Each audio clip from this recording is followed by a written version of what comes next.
Oke, kita lanjutkan lagi materinya, masuk ke dalam Entity Relation Diagram atau ERD. Dalam rekayasa perangkat lunak, sebuah ERM atau Entity Relationship Model merupakan abstrak dan konseptual representasi data. Entity Relationship merupakan salah satu metode pemodelan basis data yang digunakan untuk menghasilkan skema konseptual untuk jenis model data semantik sistem, di mana sistem seringkali memiliki basis data relasional dan ketentuannya bersifat top down. Jadi cara pembacaan daripada ARD di sini adalah dari atas ke bawah. Diagram untuk menggambarkan model ER ini disebut Entity Relationship Diagram atau ER diagram atau ERD singkatnya. Kemudian dalam pengertian ERD, di mana merupakan suatu model untuk menjelaskan hubungan antar data dalam basis data berdasarkan objek-objek dasar data yang mempunyai hubungan antar relasi, atau dapat dikatakan juga ERD digunakan untuk memodelkan struktur data dan hubungan antar data. Jadi singkatnya seperti ini: memodelkan struktur data dan hubungan antar data. Itu fungsi daripada Entity Relationship Diagram.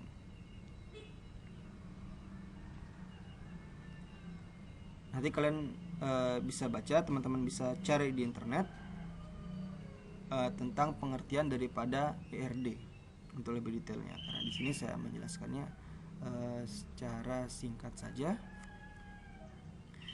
Kemudian kita masuk ke dalam langkah-langkah pembuatan ERD-nya. Yang pertama, kalian harus dapat menentukan entity atau entitasnya. Oke, kira-kira sudah paham tentang entitas? Entitas di sini merepresentasikan suatu objek pada dunia nyata. Sebagai contoh, ada yang namanya entitas mahasiswa, entitas dosen, ada yang namanya entitas mata kuliah, dan lain sebagainya.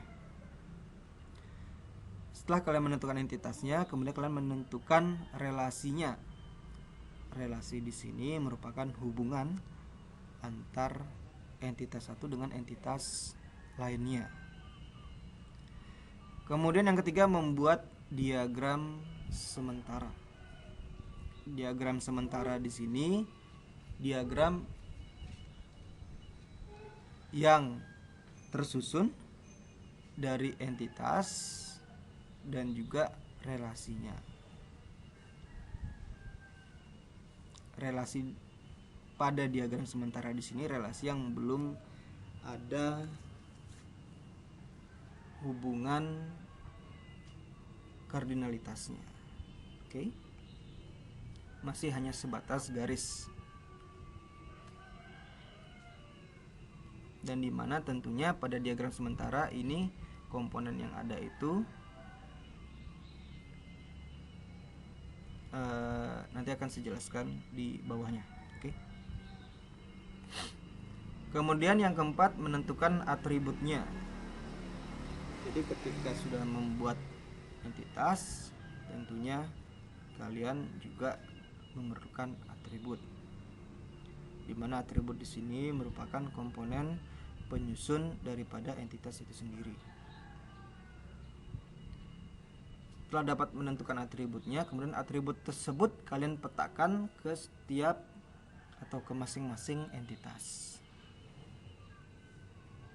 Kira-kira untuk langkah-langkah pembuatannya sudah paham ya? Ini langkah-langkah pembuatan secara umumnya, nanti lebih detailnya akan saya jelaskan ketika kita sudah masuk dalam contohnya. Kemudian masuk dalam komponen ERD-nya. Komponen ERD di sini ada yang pertama entitas, ada relasinya, kemudian ada atributnya. Entitas merupakan kumpulan objek atau sesuatu yang dapat dibedakan atau yang dapat diambil dari dunia nyatanya. yang melambangkan objek dari dunia nyata. Kemudian relationship, suatu hubungan yang terjadi antara satu entity dengan satu entity lainnya atau lebih entity. Kemudian yang ketiga, atribut berfungsi sebagai pembentuk karakteristik yang melekat pada setiap entitas. Ini merupakan komponen daripada ERD-nya. Kemudian masuk ke notasi ERD.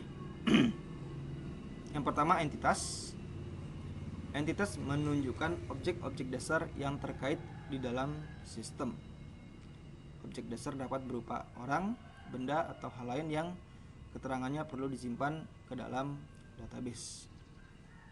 Kemudian untuk menggambarkan entitas dilakukan dengan cara mengikuti aturan berikut. Yang pertama, entitas dinyatakan dengan simbol persegi panjang. Oke. Seperti halnya tadi entitas yang sebelum kita sudah buat pada DFD, simbolnya sama, persegi panjang. Kemudian yang kedua, nama entitas berupa kata benda tunggal, bukan tinggal ya. Kata benda tunggal. Jadi tidak boleh ada dua kata di dalam satu entitas. Meskipun ada dua kata, harus disambung dengan underscore atau garis bawah agar menjadi satu kata tunggal, satu kata gitu ya, menjadi satu kata. Kemudian yang ketiga, nama entitas sebisa mungkin menggunakan nama yang mudah dipahami dan menyatakan maknanya dengan jelas. Kalau tadi sebagai contoh kita ambil entitas mahasiswa, berarti entitas mahasiswa digunakan untuk menyimpan data mahasiswa atau merepresentasikan mahasiswa ke dalam suatu sistem atau suatu diagram ERD-nya. Yang kedua ada atribut. Atribut sering juga disebut sebagai properti, merupakan keterangan-keterangan yang terkait pada sebuah entitas yang perlu disimpan sebagai database. Oke. Jadi nanti atribut di sini merupakan keterangan-keterangan yang terkait pada sebuah entitas. Sebagai contoh di sini pada entitas mahasiswa, atributnya apa saja? Atributnya ada NIM, kemudian ada nama mahasiswa, kemudian ada alamat mahasiswa, kemudian ada nomor handphone mahasiswa dan lain sebagainya. Itu merupakan atribut pendukung untuk menjelaskan suatu entitas. Tentunya setiap entitas pasti memiliki atribut yang berbeda-beda, menyesuaikan daripada kebutuhan yang ingin dibuat di dalam entitas itu atau entitas tersebut gitu ya. Oke, atribut berfungsi sebagai penjelas sebuah entitas untuk menggambarkan atribut yang dilakukan dengan mengikuti aturan sebagai berikut. Yang pertama, aturan daripada pembuatan atribut. Atribut dinyatakan dengan simbol elips. Oke. Elips di sini lingkaran yang memanjang gitu ya. Lingkaran yang lonjong. Yang kedua, nama atribut ditulis dalam simbol elips. Jadi nama daripada atribut tersebut ditulis di dalam simbol elipsnya. Nama atribut berupa kata benda tunggal. Oke, seperti halnya tadi ya. Penulisan pada entitas ini tidak boleh lebih dari dua kata yang terpisah dengan spasi. Meskipun ada dua kata dan harus disambung dengan menggunakan underscore atau garis bawah.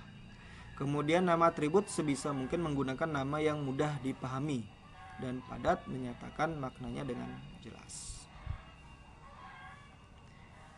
Kemudian atribut dihubungkan dengan entitas yang sesuai dengan menggunakan garis.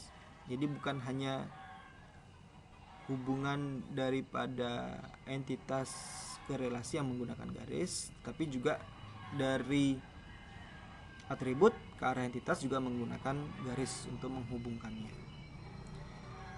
Kemudian yang ketiga di sini ada relasi. Relasi atau hubungan adalah kejadian atau transaksi yang terjadi di antara dua entitas yang keterangannya perlu disimpan ke dalam database.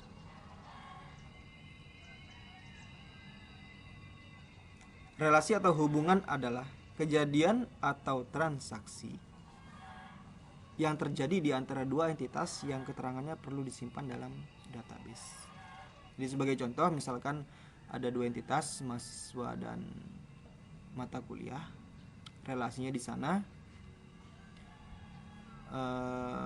kita tuliskan mengambil. Jadi mahasiswa dapat mengambil mata kuliah.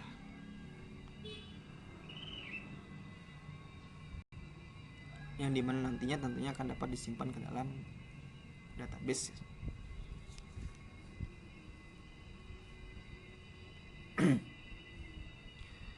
Kemudian aturan penggambaran relasi antar entitas. Yang pertama, relasi dinyatakan dengan simbol belah ketupat. Yang kedua, nama relasi dituliskan di dalam simbol belah ketupatnya. Oke, sama seperti halnya penulisan pada masing-masing komponen di atasnya tadi, komponen atribut dan juga komponen entitasnya. Cuma di sini gambarnya atau simbolnya adalah belah ketupat. Yang ketiga, relasi menghubungkan dua entitas. Jelas. Kemudian nama relasi menggunakan kata kerja aktif. Diawali awalan me dan juga sifatnya tunggal. Misalkan memiliki, mempunyai, dan lain sebagainya. Kemudian nama relasi sebisa mungkin menggunakan nama yang mudah dipahami dan dapat menyatakan maknanya dengan jelas. Jadi seperti itu penggambaran relasi antar entitas. Pada relasi sendiri terdapat beberapa macam jenis relasinya. Yang pertama ada relasi binary. Relasi binary merupakan relasi yang terjadi antara dua himpunan entitas yang berbeda.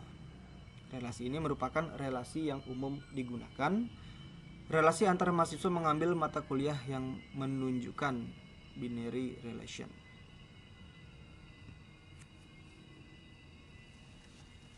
Jadi di sini ada contohnya, di mana entitas mahasiswa ambil.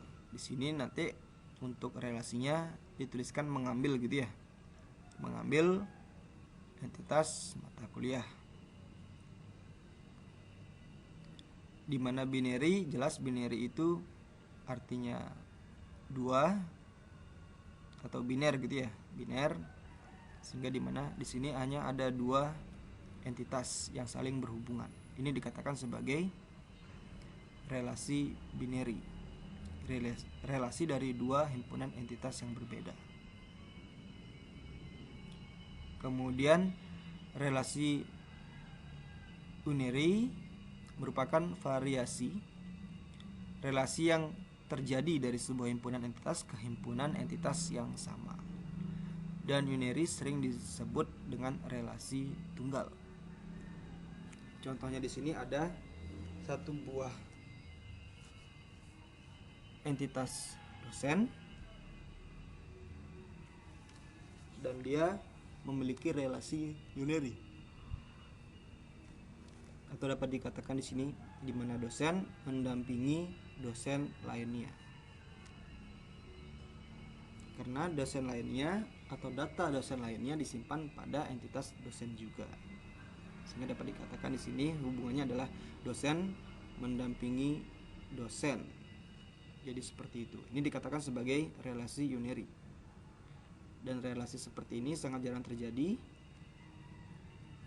Yang paling sering terjadi itu yang binary ataupun yang nanti lainnya. Kemudian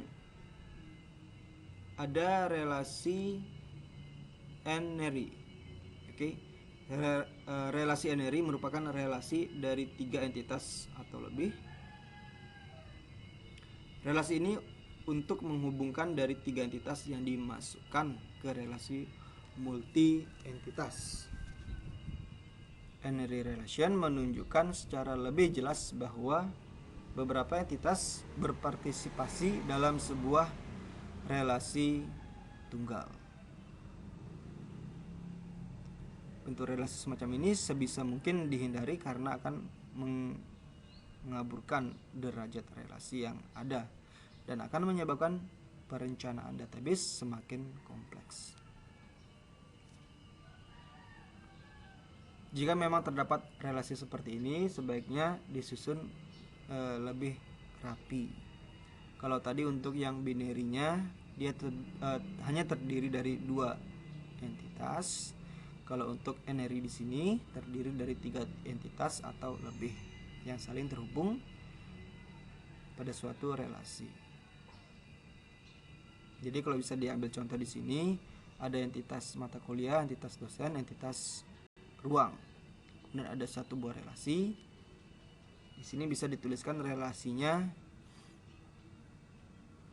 memiliki. Jadi dosen memiliki ruang atau mata kuliah memiliki ruang,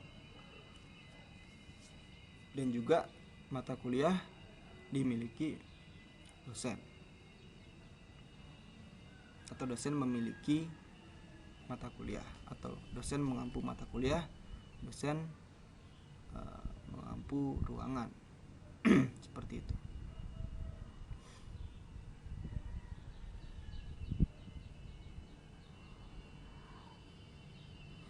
Kemudian yang terakhir ada relasi kardinalitas atau derajat relasi. Model relasi ini berdasarkan persepsi dunia nyata, diantaranya himpunan objek dasar dan relasi antar entitas. Entitas dapat diartikan sebagai objek dan diidentifikasi secara unik. Dan objeknya dapat berbentuk orang, barang, dan sebagainya. Kardinalitas relasi menunjukkan maksimum entitas yang dapat berelasi dengan entitas pada himpunan entitas lainnya. Kardinalitas relasi yang terjadi di antara 2 himpunan entitas dapat berupa 1 ke 1 atau dapat dikatakan one to one, kemudian ada 1 ke banyak, one to many, dan banyak ke banyak atau many to many.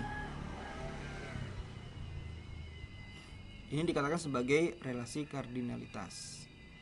Yang pertama ada 1 ke 1 atau one to one, di mana setiap himpunan entitas hanya boleh berhubungan dengan satu himpunan entitas lainnya. Di sini saya ambil contoh.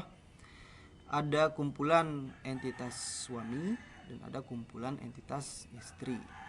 Jadi relasi one to one di sini adalah suami 1 berelasi dengan istri 1. Jadi setiap suami memiliki 1 buah istri. Oke, ini contoh yang agak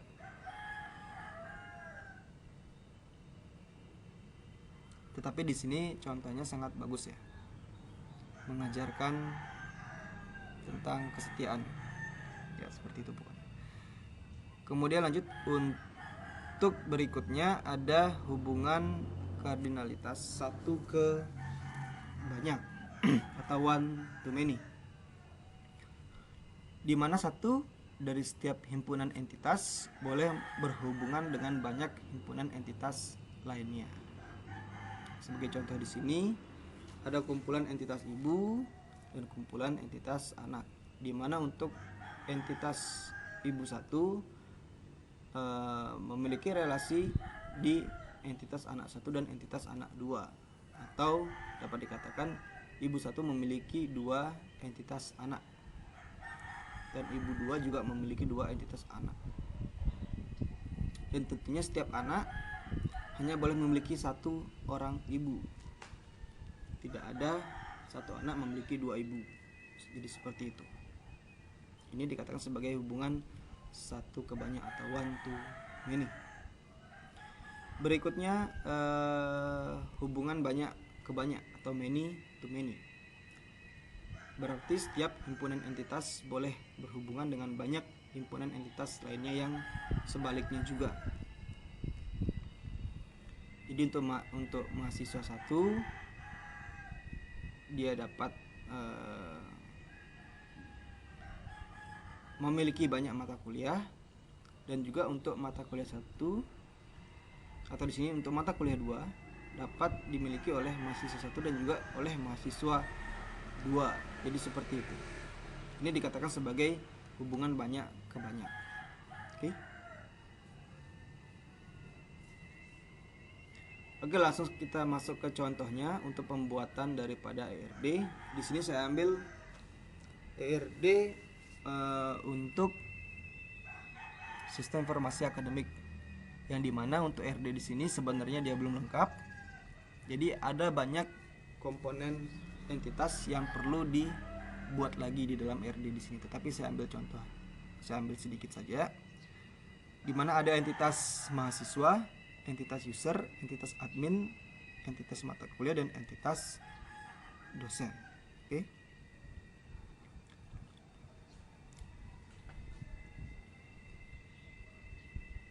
Oke, dimana di sini untuk mahasiswa dia memiliki atribut. Ada 5 atribut. Yang pertama ada NIM, ID user, nama, alamat, jenis kelamin. Oke, untuk pembentukan atributnya sudah jelas ya, dijelaskan sebelumnya. Dia harus eclipse dan juga ditulisnya di tengah. Oke, apa bedanya untuk garis yang tunggal dan garis yang double di sini? Kalau yang tunggal di sini saya menandakan bahwa atribut NIM merupakan atribut primary key-nya untuk entitas mahasiswa. Sedangkan untuk yang double ini merupakan foreign key atau kunci asingnya yang diambil dari entitas yang lain, mengikuti daripada pembentukan relasinya. Jadi di sini untuk garis 2 pada atributnya, untuk ID user pada entitas mahasiswa ini sebagai foreign key-nya, melambangkan foreign key.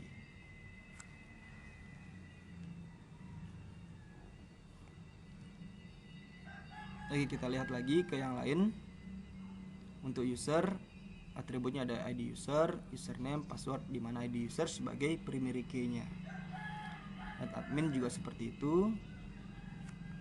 Oke, admin di sini NIDN-nya nggak ada ya. Nanti akan saya perbaiki. Sebenarnya di sini tidak ada NIDN, yang ada sebenarnya ID admin. Jadi di sini tidak ada ya, bukan NIDN sebenarnya. Oke, di sini nanti akan saya hapus, akan saya update lagi. Kemudian saya akan upload ke Google Classroom-nya, nanti teman-teman bisa pelajari. Di sini bukan NIDN, tetapi di sini adalah ID adminnya. Oke, NIDN ada berada pada entitas dosennya. Oke, masih sama seperti tadi strukturnya. Kemudian untuk entitas mata kuliahnya ada NIM, kode mata kuliah, kemudian nama mata kuliah. NIM di sini sebagai foreign key-nya, kemudian kode mata kuliah sebagai primary key-nya untuk di entitas mata kuliahnya. Oke, jadi seperti itu. Dan ada masing-masing relasi dari entitas satu ke entitas lainnya. Ini tentunya ada relation-nya, yang dimana sambil contoh di sini untuk mahasiswa ke user, di sini relasinya adalah memiliki. Oke, kardinalitasnya adalah one to one. Jadi satu mahasiswa memiliki satu user atau satu ID user, tidak boleh lebih dari satu.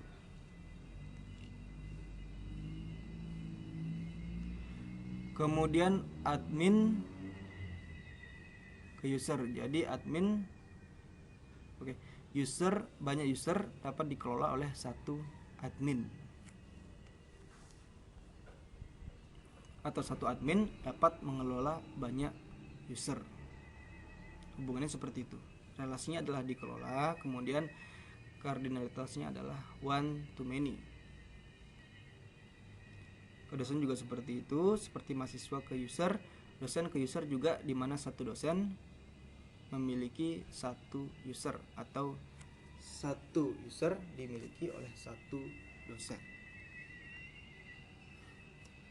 Kemudian terakhir ada mata kuliah, di mana untuk mata kuliah di sini satu mahasiswa mengambil, relasinya mengambil banyak mata kuliah. Jadi kardinalitas dari mahasiswa ke mata kuliah adalah one to many. Kemudian dosen juga sama halnya seperti dari mahasiswa ke mata kuliah. Satu dosen dapat memiliki banyak mata kuliah atau satu dosen dapat mengajar banyak mata kuliah. Jadi untuk relasi tidak berpatokan pada yang ini, bisa mengajar memiliki intinya kata kerja seperti itu.